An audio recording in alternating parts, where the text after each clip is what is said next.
Hello students, आप सभी का स्वागत है 12 प्लस के इस ऑनलाइन प्लेटफॉर्म पे।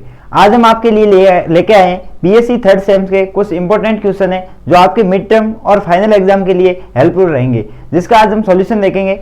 जिसमें हमारा पहला क्वेश्चन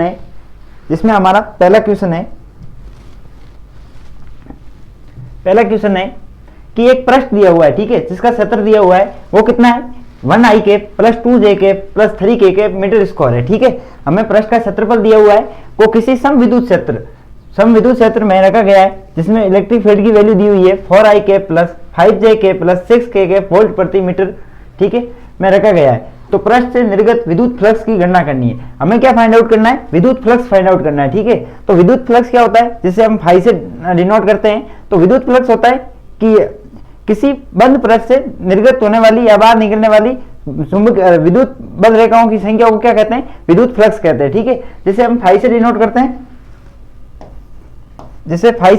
हैं, और ये किस प्रकार लिखा जाता है, ई डॉट एस के रूप में लिखा जाता है। ठीक है, तो हमें ई की वैल्यू गिवन है और एस की वैल्यू गिवन है। हमें किसकी वैल्यू फाइंड आउट करनी है, हमें फाई की वैल्यू फाइंड आउट करनी है। ठीक है, तो हमें एस की वैल्यू दी हुई है, तो फाई इक्वल टू ई की वैल्यू है 4 I cap plus 5 J cap plus 6 के कैप डॉट, बीच में डॉट प्रोडक्ट है। एस की वैल्यू दी हुई है आई कैप प्लस 2 जे कैप प्लस 3 के कैप। ठीक है, हमें दोनों वैल्यू दी हुई है और इनके बीच में क्या है, डॉट प्रोडक्ट है। देखिए, जब किन्हीं दो राशियों के बीच डॉट प्रोडक्ट होता है, जब आई कैप का, अब देखिए ये 4 आई कैप है, इसका मल्टीप्लाई 1 आई कैप के साथ होगा, ठीक है, 2 जे कैप के साथ होगा और 3 के कैप के साथ होगा, इन तीनों के साथ होगा। लेकिन जब इसका मल्टीप्लाई हम किससे करते हैं, 4 आई कैप का आई कैप के साथ मल्टीप्लाई है, वो क्या होता है, आई कैप डॉट आई कैप कितना होता है, 1 होता है, जे कैप डॉट जे कैप भी 1 होता है और के कैप डॉट के कैप भी क्या होता है, 1 होता है। लेकिन अदर जब दूसरा है आई कैप डॉट जे कैप है ना, आई कैप डॉट जे कैप ये 0 होता है, आई डॉट के कैप भी क्या होता है, 0 होता है। इसी प्रकार जे कैप का जे कैप के साथ डॉट प्रोडक्ट क्या हो जाएगा, 1 हो जाएगा, लेकिन बाकी जे कैप का आई कैप और के कैप के साथ 0 हो जाएगा। इसी प्रकार के कैप का के कैप के साथ डॉट प्रोडक्ट 1 हो जाएगा और बाकी दोनों के साथ क्या हो जाएगा, 0 हो जाएगा। तो यहां से देखिए, मैं जब इसका डॉट प्रोडक्ट कराऊंगा तो phi equal to 4 I cap का किसके साथ होगा, आई कैप के साथ होगा। तो 4 I cap dot I cap, 4 का 1 के साथ 1 4 और आई कैप का आई कैप के साथ, ठीक है, बाकी तो 0 हो जाएंगे, आई कैप का जे कैप के साथ 0 हो जाएगा, ठीक है, प्लस 5 जे कैप का अब किसके साथ होगा, 2 जे कैप के साथ, तो 10 जे कैप डॉट जे कैप। और अब देखिए बाकी वाला जो जे कैप का आई कैप के साथ और के कैप के साथ क्या हो जाएगा, 0 हो जाएगा। ठीक है, तो अब 6 के कैप का 3 के कैप के साथ होगा, बाकी दोनों वाले क्या हो जाएंगे, 0 हो जाएंगे। तो ये हो जाएगा 18 के कैप डॉट के कैप। ठीक है, अब देखिए phi equal to 4 I cap dot I cap 1, ठीक है, और J cap dot J cap 1 और के कैप डॉट के कैप 1 हो जाएगा। तो ये वैल्यू आ गई हमारे पास।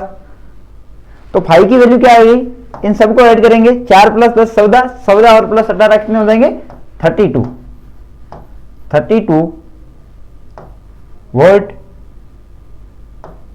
वोल्ट इंटू मीटर, इसकी यूनिट होती है। या फिर इसे हम क्या लिख सकते हैं,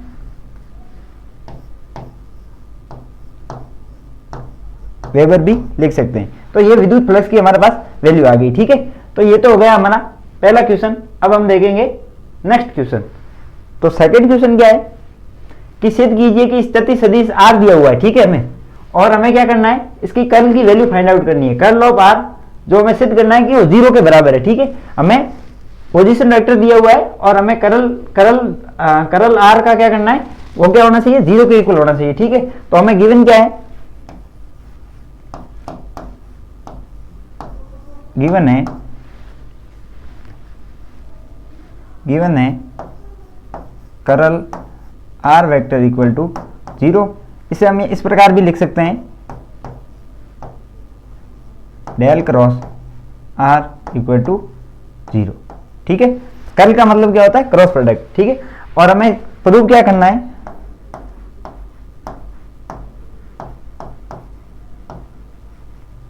प्रूव करना है हमें जो हमारा डेल क्रॉस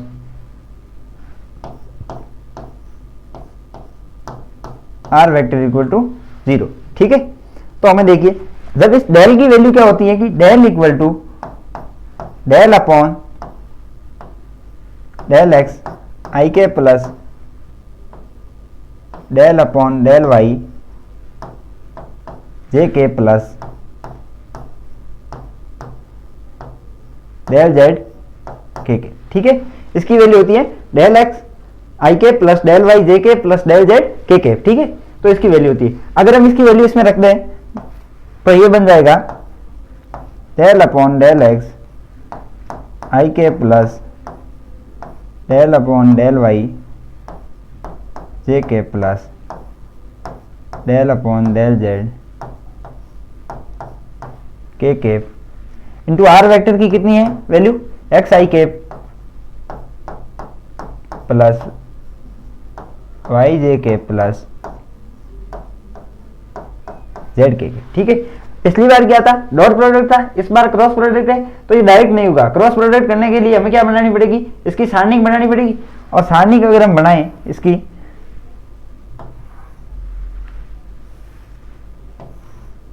ठीक है, अगर इसकी सारणिक बनाएं तो ये हमारा क्या आई कैप है, ये जे कैप है और ये हमारा के कैप है। ठीक है, तो अब देखिए अगर मैं इस आई कैप का कोफिशिएंट क्या है? डेल अपॉन डेल एक्स, और यहां है डेल अपॉन डेल वाई, और यहां है डेल अपॉन डेल जेड, और इधर साइड में क्या है? आई कैप का कोफिशिएंट एक्स, और यहां क्या है? वाई है, और यहां जेड है। ठीक है, अगर हम इस मैं सारणी को सॉल्व करूं तो क्या हो जाएगी? अगर मैं इस आई कैप के सापेक्ष प्रसार करूं तो आई कैप इंटू क्या हो जाएगा? Del Y upon del Z upon del y, और del Y into del Z. ठीक है, minus del Y into del Z. ठीक है, तो आई कैप के सापेक्ष में इसका प्रसार करता हूं तो आई कैप के सापेक्ष क्या हो जाएगा? Del Z upon del Y minus del Y upon del. अब देखिए जब जे कैप के साथ करते हैं तो क्या आ जाता है? आगे माइनस आ जाता है। ठीक है, माइनस जे कैप। अगर मैं इस जे कैप के साथ करूंगा तो ये तो कट जाएगा, और किसका होगा? कि एक्स का किसके साथ होगा? X del X upon del Z. ठीक है, पहले होगा del X upon del Z minus del Z upon del X. ठीक है, अगर हमें वाई के साथ करना है, अरे जे के साथ, तो के क्या हो जाएगा? प्लस के। ठीक है, के साथ करेंगे क्या हो जाएगा? Del Y into del X minus del X, del X upon del Y minus del Y upon del X. ठीक है, तो यहां बन जाएगा del upon del Y X minus del Y upon del X. ठीक है, तो ये हमारे पास आ गया। देखिए यहां कि del Z upon del Y की वैल्यू क्या होती है? 0, क्योंकि जेड का वाई के सापेक्ष अवकलन क्या होगा? 0 होगा, और वाई का जेड के सापेक्ष 0, एक्स का जेड के सापेक्ष 0, और जेड का एक्स के सापेक्ष 0, और एक्स का वाई के सापेक्ष 0, और वाई का एक्स के सापेक्ष अवकलन क्या हो जाएगा? 0 हो जाएगा। तो इस पूरे की इक्वेशन की वैल्यू क्या आ गई? 0 आ गई। ठीक है, और ये वैल्यू किसके बराबर थी हमारी? डेल क्रॉस आर वेक्टर के इक्वल थी। तो डेल क्रॉस आर वेक्टर है, कर्ल ऑफ आर वेक्टर, वो हमारे पास कितना आ गया? 0, जो हमें क्या करना था? यहां प्रूव करना था। ठीक है,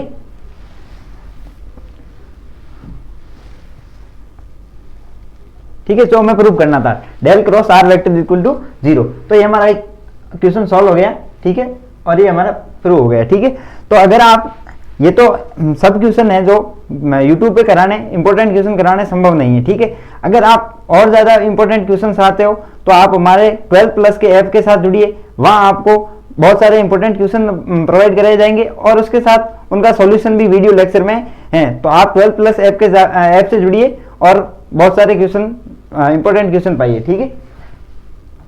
अब देखिए क्वेश्चन नंबर में अगर 3 लेना चाहूँ तो परमाणुक ध्रुवता क्या होती है, ठीक है। What is a atomic polarisability. तो एटॉमिक पोलराइजेबिलिटी क्या होती है कि जब कोई बाह्य विद्युत क्षेत्र उपस्थित होता है तो उसमें प्रतिदिन जो द्विध्रुव आघूर्ण होता है वो क्या होता है, उस विद्युत क्षेत्र के समानुपाती होता है, ठीक है। तो यहां से हम लिखेंगे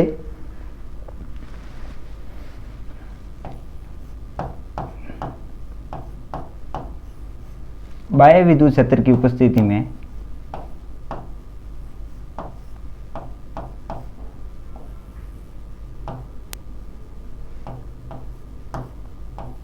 बाह्य विद्युत क्षेत्र की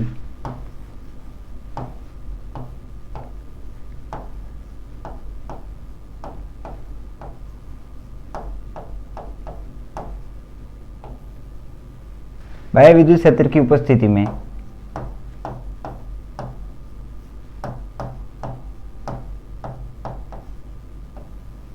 प्रेरित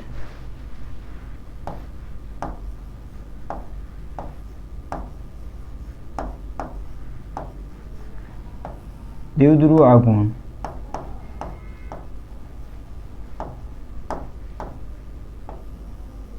आघूर्ण विद्युत क्षेत्र के क्या होता है,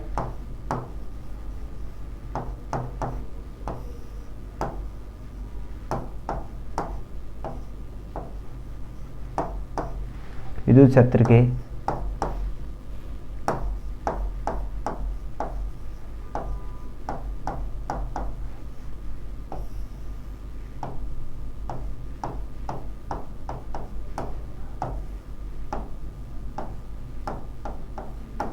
ठीक है, विद्युत क्षेत्र के समानुपाती होता है, ठीक है। अगर इसको इंग्लिश में लिखें तो इन दी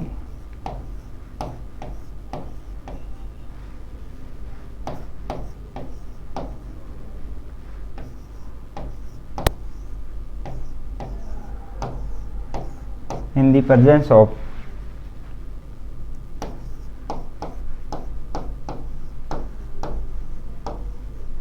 external electric field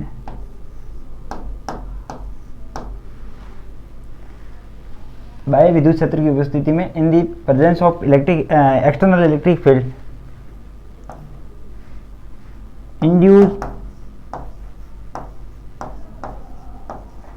induce dipole moment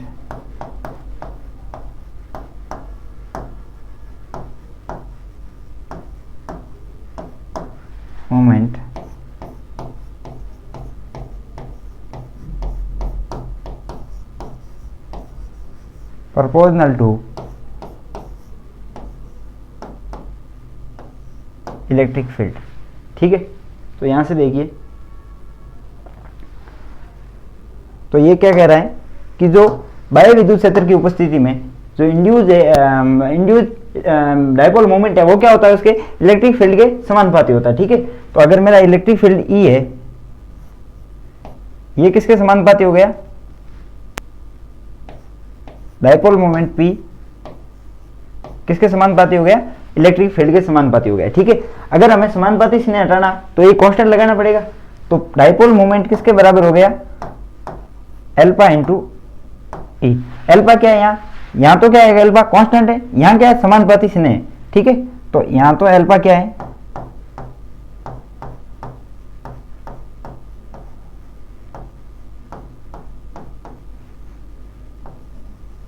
समानुपाती है, और यहाँ अल्फा क्या है,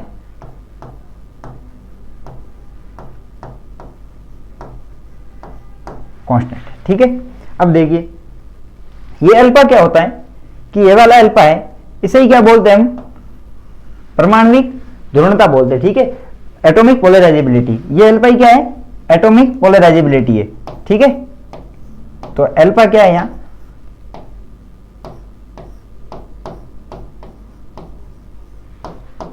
एटॉमिक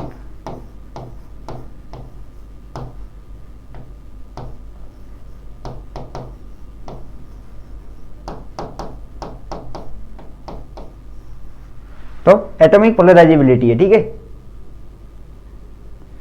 ठीक है, तो अब देखिए, तो अगर मैं अल्फा की वैल्यू फाइंड आउट करना चाहूं तो यहां से क्या मिल जाएगा, P अपॉन E। अगर देखिए मैं E की वैल्यू 1 वोल्ट पर मीटर रखूं तो अल्फा किसके इक्वल हो जाएगा, then alpha equal to P dipole moment. तो यहां से हम परमाणुविक ध्रुवता की डेफिनेशन दे सकते हैं। तो डेफिनेशन क्या होगी परमाणुविक ध्रुवता की, कि जब एक यूनिट इलेक्ट्रिक फील्ड लगाने से जब प्रेरित होने वाला द्विध्रुव आघूर्ण है उसकी वैल्यू को क्या कहते हैं, हम परमाणुविक ध्रुवता कहते हैं। ठीक है, तो परमाणुविक ध्रुवता को आप यहां से परिभाषित कर सकते हो। ठीक है, तो ये तो हमारा हो गया परमाणुविक ध्रुवता। अगर हम नेक्स्ट क्वेश्चन में चले तो नेक्स्ट क्वेश्चन है कि बोर मैग्नेट्रॉन को लिखना है। ठीक है, तो बोर मैग्नेट्रॉन बेसिकली क्या होती है, एक कांस्टेंट राशि होती है। ठीक है, जिससे हम किससे रिप्रेजेंट करते हैं, म्यू बी से। ठीक है, इसको म्यू बी से रिप्रेजेंट करते हैं और इसकी वैल्यू होती है ई एस अपॉन 4 पाई एम। ठीक है, इसमें क्या है, ई क्या है, इलेक्ट्रॉन का चार्ज है। ठीक है, इलेक्ट्रॉन का आवेश, और एस क्या है, प्लांक कांस्टेंट, एम क्या है, इलेक्ट्रॉन का मास। तो ये सब राशि क्या है, कांस्टेंट है, तो इसकी वैल्यू भी क्या आएगी, एक कांस्टेंट राशि आएगी। ठीक है, तो इलेक्ट्रॉन पे जो है चार्ज कितना होता है, 1.6 इंटू 10 टू की पावर -19 कूलम, और मास है जो इलेक्ट्रॉन का वो कितना होता है, 1.9 इंटू 10 टू की पावर -31 kg, और प्लांक कांस्टेंट की वैल्यू कितनी होती है, 6.62 इंटू 10 टू की पावर 34 जूल इंटू सेकेंड। ठीक है, अगर मैं पूरी इस वैल्यू को इसमें पुट कर देता हूं तो mu B equal to electron का मास कितना है, इलेक्ट्रॉन पे चार्ज 1.6 इंटू 10 टू की पावर -19 इंटू एस की वैल्यू है 6.62 इंटू 10 टू की पावर 34 -34, और यहां से देखिए 4 इंटू पाई की वैल्यू मैंने 3.14 ले ली, और इलेक्ट्रॉन पर मास कितना है 1.9 इंटू 9.1 इंटू 10 टू की पावर -31। ठीक है, अगर मैं इस पूरे को सॉल्व करूं तो म्यू बी की वैल्यू कितनी आ जाएगी, म्यू बी की वैल्यू आएगी 9.27 इंटू 10 टू की पावर -24। ठीक है, और इसका मात्रक क्या होता है, एम्पियर इंटू मीटर स्क्वायर। ठीक है, तो ये हमारे पास क्या आ गई, म्यू बी की वैल्यू आ गई। ठीक है, तो ये क्या है, म्यू बी को हम बोर मैग्नेट्रॉन कहते हैं, और बोर मैग्नेट्रॉन की वैल्यू कितनी होती है, 1.27 इंटू 10 टू की power -24 ampere into metre square. ठीक है, तो ये क्या है, कांस्टेंट राशि है। ठीक है, तो ये हमारा बोर मैग्नेट्रॉन हो गया। अगर हम नेक्स्ट क्वेश्चन पे चले तो हमारा नेक्स्ट क्वेश्चन है कि बीएमएस सदिश के बीच क्या करना है, हमें रिलेशन फाइंड आउट करना है। बीएमएस सदिश क्या होता है कि बी क्या है, यहाँ चुंबकीय प्रेरण है, एम है चुंबकीय सदिश है, चुंबकन सदिश है, और एस क्या है, चुंबकीय क्षेत्र सदिश है। ठीक है, तो इनके बीच क्या रिलेशन होता है, बीएमएस वेक्टर के साथ, बीएमएस वेक्टर के बीच में रिलेशन होता है mu naught M plus S. ठीक है, जहां बी क्या है,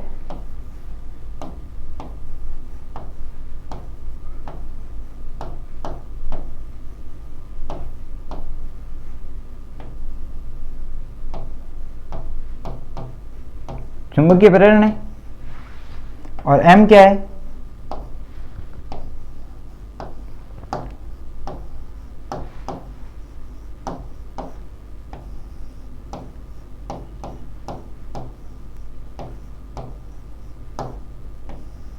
चुंबकन सदिश है, और ये क्या है,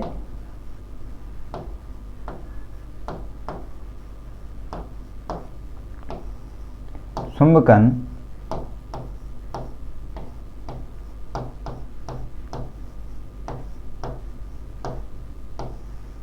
ये क्या है, चुंबकन क्षेत्र सदिश है। तो ये हमारा बीएमएस वेक्टर के बीच रिलेशन होता है कि बी बराबर mu naught into M plus S.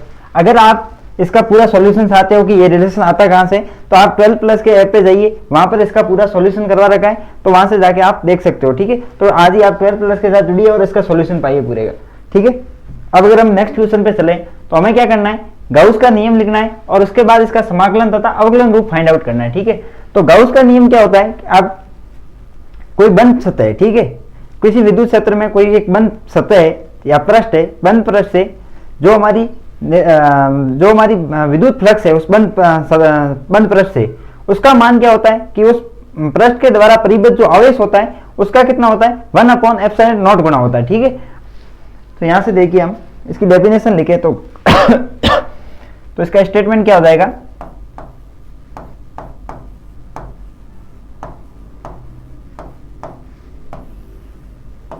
Gauss law का स्टेटमेंट क्या हो जाएगा कि विद्युत क्षेत्र में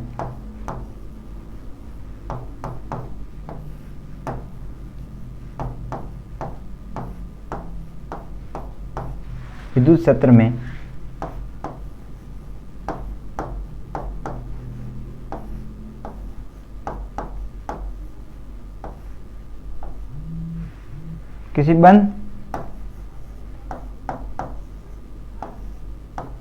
पृष्ठ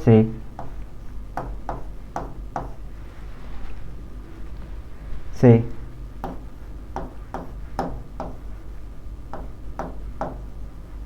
संबंध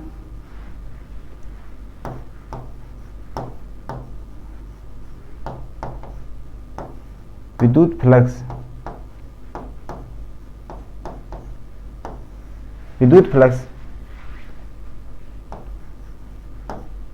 का मान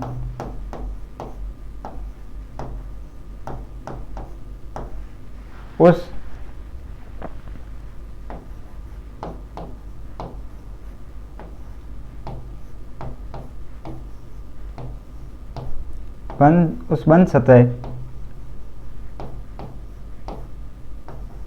द्वारा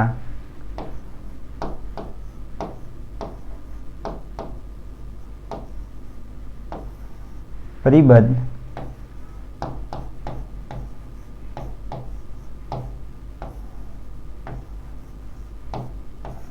आवेश का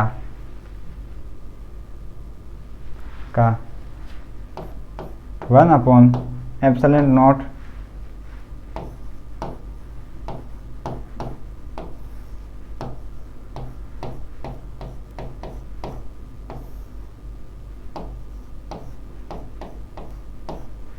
ε0 गुना होता है। ठीक है, तो ये तो हमारा हो गया स्टेटमेंट ऑफ गाउस लॉ। तो अगर इसको हम रिप्रेजेंट करें, समाकलन of E dot D S, जो क्या होता है हमारा फाई इक्वल टू क्या होता है ई डॉट डी एस, इसकी वैल्यू क्या बता रहा है ये गाउस नियम के अनुसार, परिबद्ध में अगर आवेश हमने कितना मान लिया पूरा उस बंद पृष्ठ से, क्यों मान लिया, उसका कितना होता है 1/ε0 गुना होता है। ठीक है, तो ये तो हमारा हो गया गाउस का नियम। उसके बाद ये कह रहा है कि गाउस नियम का समाकलन तथा हमें क्या करना है, अवकलन रूप फाइंड आउट करना है। ठीक है, अगर हम गाउस लॉ के समाकलन नियम की बात करें तो यहां लिखिए गाउस नियम का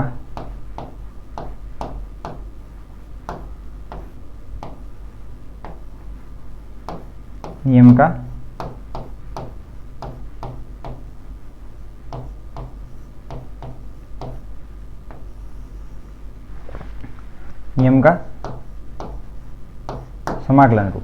तो देखिए, तो जो साइड डेंसिटी होती है रो, वो क्या होती है कि किसी इकाई आयतन में उपस्थित चार्ज कितना है उसे क्या कहते हैं हम, साइड डेंसिटी कहते हैं। तो Q equal to rho equal to dQ by dV होता है। ठीक है, वी नाउ दैट कि rho equal to side density क्या होती है, इकाई आयतन में उपस्थित आवेश, उसे क्या कहते हैं साइड डेंसिटी रो। अगर हमें Q की वैल्यू फाइंड आउट करनी चाहिए तो dQ equal to rho dV। ठीक है, ये तो क्या है स्मॉल पृष्ठ के लिए अगर पूर्ण रूप से लिखे तो इसको समाकलन रूप Q किसके इक्वल हो जाएगा, dQ के इक्वल। ठीक है, और इसकी वैल्यू किसके इक्वल हो जाएगी, समाकलन ऑफ रो dv के इक्वल हो जाएगी। ठीक है, अगर हम इसकी वैल्यू, इसको मैं इक्वेशन नंबर 1 दे देता हूं और इसको इक्वेशन नंबर 2 दे देता हूं। ठीक है, तो यहां से q बराबर क्या हो गया हमारा, समाकलन ऑफ रो dv। ठीक है, तो यहां से देखिए equation number 1 and equation number 2 से, तो इक्वेशन नंबर 1 से हम इक्वेशन नंबर 2 से इक्वेशन नंबर 1 में q की वैल्यू रखते हैं। ठीक है, तो इक्वेशन नंबर 2 से अगर इक्वेशन नंबर 1 में हम वैल्यू रखें तो ये क्या बन जाएगी हमारी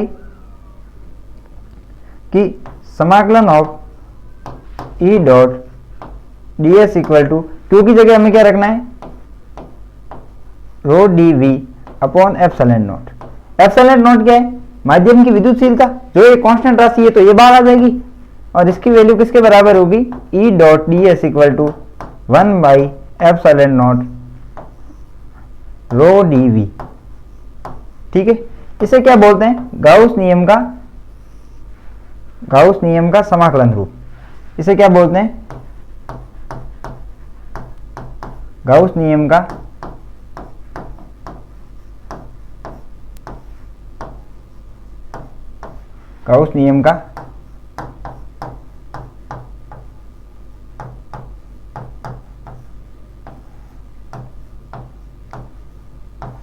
ठीक है, ये क्या हो गया हमारा गाउस नियम का समाकलन रूप। अगर हम गाउस नियम का अवकलन रूप फाइंड आउट करना चाहें तो यहां लिखेंगे गाउस नियम का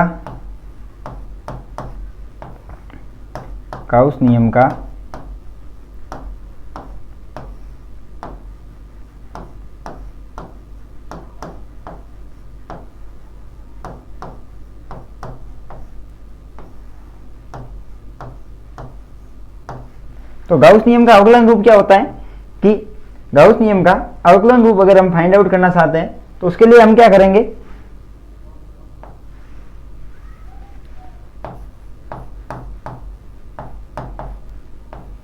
तो गाउस नियम का हमें अवकलन रूप फाइंड आउट करना है तो उसके लिए क्या करना है, हम गाउस की डाइवर्जेंस थ्योरम का यूज करेंगे। तो गाउस की डाइवर्जेंस थ्योरम ये कहती है कि किसी हमें पृष्ठ समाकलन को किस में बदल सकते हैं, उसके आयतन समाकलन के रूप में बदल सकते हैं। ठीक है, तो हम यहाँ क्या करेंगे कि हमारा E डॉट डी एस है,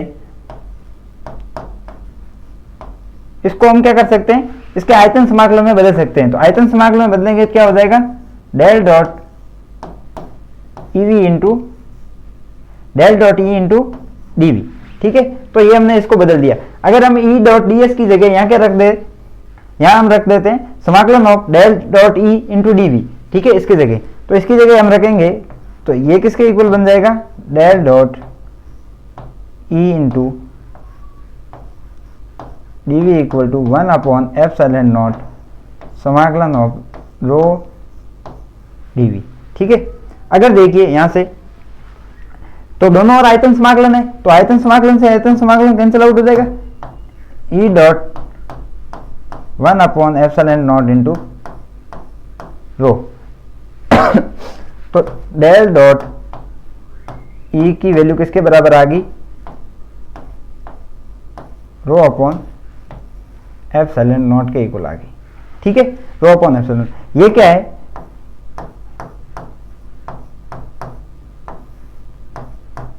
गाउस नियम का